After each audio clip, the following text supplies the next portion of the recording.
Hi, everybody. Welcome back to another Second Breakfast podcast. I'm Andy Roth alongside Phil Duvall. Say hi, Phil. Hello. Today is our second episode of Project Melway, and let's be Brought to you honest, by the Gibsonian Institute.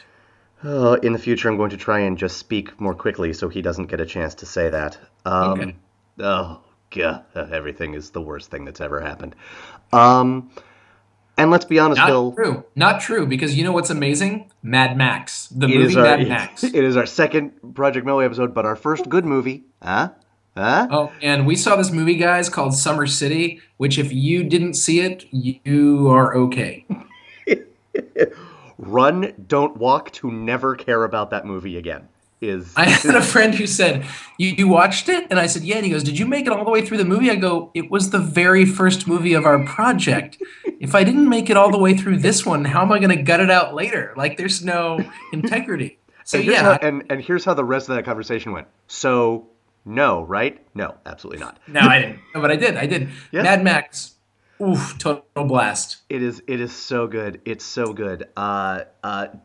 Two sentence plot synopsis. By the way, Project Melway, it's going to include some spoilers. We apologize. We'll try to keep it on Some. the some. Some. We're not going to go crazy. So let's talk about the ending. Two sentence plot description. Post-apocalyptic, Australian outback. Yes. Mad Max or Max Rockatansky, baller name. Yes. Max Rockatansky is the best of the best in a police force whose job it is basically to run villains off the road. There's no I real guess. They're yeah, they don't. not real policemen. They live in, yeah, I There's don't no know. They internal are, but affairs governing them here, basically. Uh, it's a threadbare plot, people. But let me tell you something. It does not suffer for its oh threadbareness. man, it is, Hot.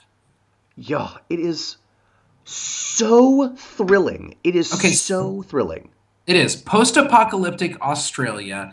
He is like the extreme black leather wearing highway patrol group, and they are after a group of marauders, if you will, like Yes, road terrorists, if you yes. will. And Motorcycle gang. You know they're a evil motor- because they only have two wheels. I don't know what. Well, cause yeah, except the whole first chase is in a car. Right, but he's trying to get back to his motorcycle gang. You're right. You're right. But it's true. The Which first you only chasing know is a because he car. keeps yelling the name of the motorcycle gang. There's a guy named Toe Cutter, and he just keeps going Toe Cutter while he's driving, and I then his am the name is Night Knight Rider. Rider. I'm not Rider. Toe Cutter. It's fantastic. It It's really amazing. is. It's amazing. By the way, I showed Phil this. Everyone watching this podcast, do yourself a favor. I'm sure you've heard of the musical Cats, which is one of the cheesiest things to ever hit Broadway. And I apologize if you like it. There are songs that I enjoy singing along to, but I hate myself for it because it's not a good Don't show. apologize. Don't apologize. You're fine. You're in the Yeah, right. right. Toe cutter, if you one word, toe cutter, obviously, is the rum tum tugger from Cats. If you Google image search those two things, I defy you to tell me they're not played by the same person. They're totally not I'm played by the just same person. sad that you But know rum tum any of tugger, that. he is a curious cat. Anyway, moving back to the movie. What surprised me, one of the many things that was surprising, because I really paid attention to stuff like this time watching it, and this was maybe my fourth or fifth time seeing the movie. There's not actually that much action in it. It is a thrilling movie, but there are A lot of only suspense, and it's yes, kind of shot like a horror movie, actually. yes, yeah, And so basically he basically decides to retire because of the motorcycle gang, and then by chance, by happenstance, the motorcycle gang finds him and his wife and starts harassing them. And the motorcycle gang does some certain things that you will have to see, and it makes Max mad. It's true. It's true. that's true. That's true. A couple things I want to note. He's not joyous at the end of the movie. He is mad. There's a point in this movie, guys. I have to tell you this. You know how when you watch 80s movies, how there's like a saxophone soundtrack in every 80s movie? Well, this is a true story. There's this saxophone playing, and he's at home playing with his kid, and there's like a saxophone playing. And then the camera cuts over and his wife is playing the saxophone. That's So right. it's like a That's cheesy right. 80s. So it's like a cheesy 80s soundtrack, except that like it's almost like something from Naked Gun, like or Airplane or one of those movies where like it's like you hear the theme music and then you look over and someone's actually playing in the room, but it's his wife like playing a saxophone. Totally. Like you don't. Like you don't. I want to talk about that. We're making fun of it. It was, but we are going to make fun of it a lot right now. Yeah, no, it is. We kid because we love, because I freaking loved this movie. It is, Beginning to end, fantastic. I'm glad that you brought up the wife and kid, because I think that's why that's why it sort of seems like a horror movie, because there's a Yep. subgenre of horror where like sometimes it's a man, sometimes it's a woman, but person has to protect family. Right. That's a not insignificant subgenre of horror, and also Name there's that, movies. Name movies of they that genre. say Name again. movies. Name movies of that genre. Um, Subgenre.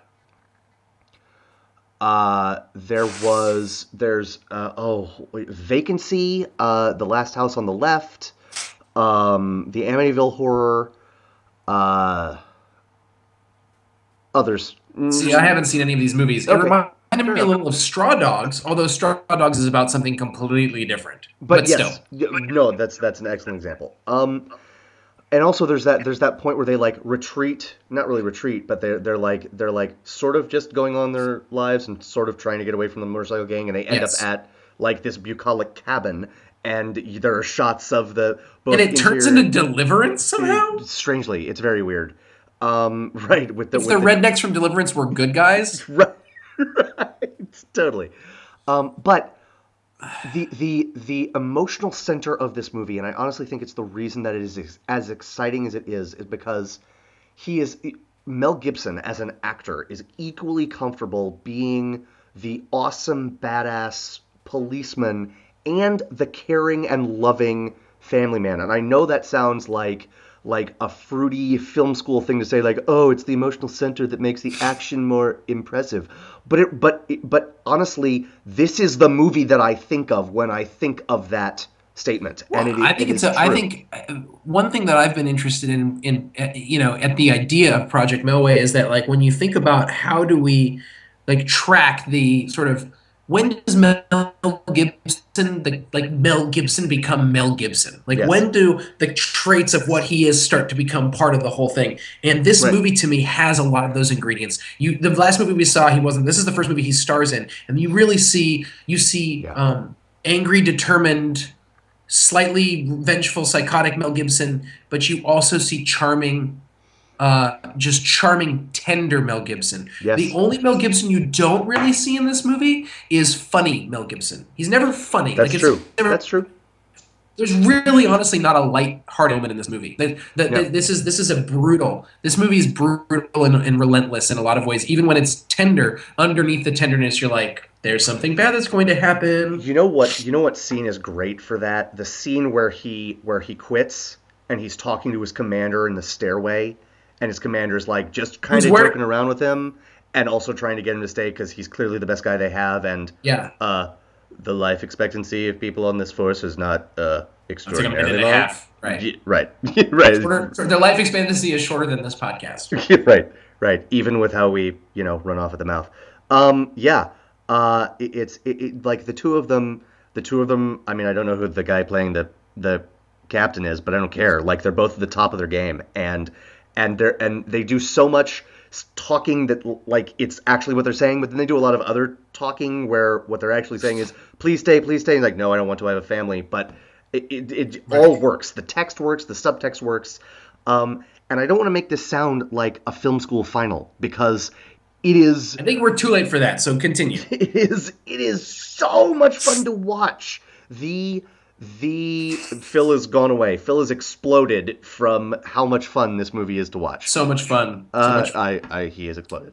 Um, the car chase scenes, maybe top three car chase and car stunt films of all time. Fantastic car scenes. The car chase Unreal. scenes are amazing. Unreal. There's a point where where it shows him knock these people off motorcycles, and then this one guy gets hit in the back of his head. He's got a helmet on, but he gets hit in the back of the head by one of the motorcycle's like tires. Right. It was not fake. It Right. was so clearly something that happened. Right. Also, it has some really interesting. George Miller becomes. I mean, he's still a director who directs today. He did Hmm.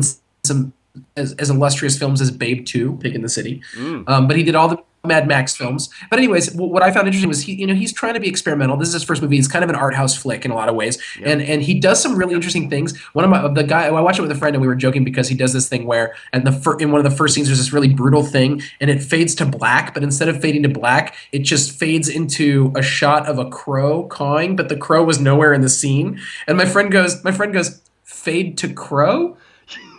I am so glad you caught that. I wanted to talk about the birds in this movie, and there are two. Because then later on, because then later on towards the end, I was like fade to hawk. Fade to hawk. Fade to hawk. Spoiler. Weird way to. People die in this movie, and the crow happens.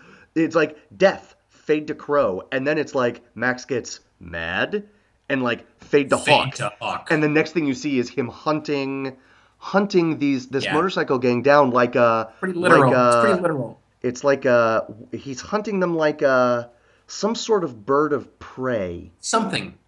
I can't. Some sort of raptor. Some sort of. No, it's on the tip of my tongue. And yeah, and it fades to a hawk, and he's hunting them like. Okay, anyway, so like a. We could have done that for another 10 minutes, and it would have been awesome. Absolutely. When we end this podcast, we're gonna do that for just 10 minutes, just to satisfy our hunger for lame comedy. Something else that I wanted to talk about. There are a set of. And this does not include the saxophone scene, which is hilarious and awesome. About 2/3 of the way through the movie, there's this like sequence of romantic scenes that I wish George Lucas had watched before writing Attack of the Clones, because they are honest and they are sweet and tender and romantic and fun, and it's like, oh, this is why someone would protect their family, because this is what family means. Right. What's Attack of the Clones? I don't remember. I'm completely blanking. Is that a thing that someone did once? That name George Lucas sounds familiar, but I cannot remember why. He works for Disney, though. Yeah, he works for Disney now. Sounds like a comer. The bad guys. I want to talk about the bad guys because they're awesome. Yes. They campy. Yes, but suitably and honestly crazy. Oh yeah, they're campy, but they are campy in service of the fact that they are lunatics, and you are truly. It was fun watching this movie. Because you could tell that they were just like making just crazy decisions as actors, and that the director was like, "Do that, be crazy," and it was really fun to watch that. It was fun to watch because it worked, because it was like they just sold it as hard as they could. The main guy, the Rum Tum Tugger fan diddly-tastic. He was great. The other thing that I wanted to point out, post-apocalyptic Australia looks a lot like pre-apocalyptic Australia.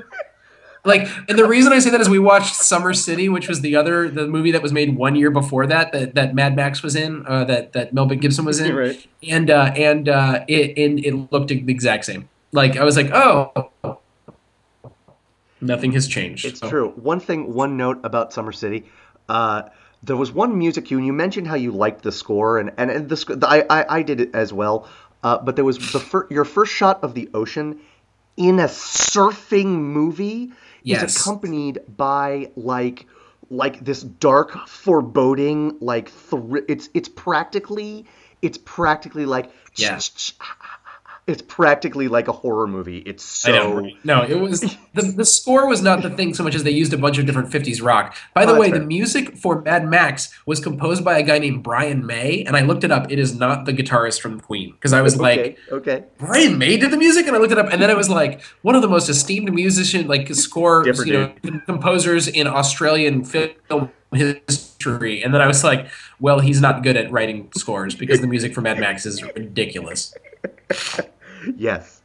I think I'm mostly out of stuff to say, but I want to talk more about Mel Gibson sort of as But I a want to talk more. I want to cut you off there. I'm mostly out of things to say, but I want to talk more. yeah. Well, it's not just the police captain, and it's not just with the villains, and it's not just with his family. His fellow police officers. He has this ease, not just in front of the camera, but with his co-stars. He's one of those people that makes it easy. It's clear that Yes. he's one of those people that makes it easy for other people to act with him. Um, case Yeah. in case in point, Boo from Summer City, Kaniki from Summer City is Yeah. Goose in Yeah. Mad Yeah. Max, Same guy. and Yeah. and he's good in Summer City, but he acts more Really with good. Oh, sorry. I was going to say really good in Mad Max. He's really really good. Yes, no, good. he's very good. Yeah. And honestly, I think a lot of it has to do with they're both a year older, they're both a year more experienced, but they're also in it together more. Yeah. And I There's a just total rapport. let's wrap up with this. It is just a flat out fun movie to watch. It's intense, but it's intense in the Fantastic chase best. scenes, Oh, very creepy, legitimately eerie, kind of like a horror movie with great chase scenes. Not a horror movie from a gore standpoint. no, no, not at all.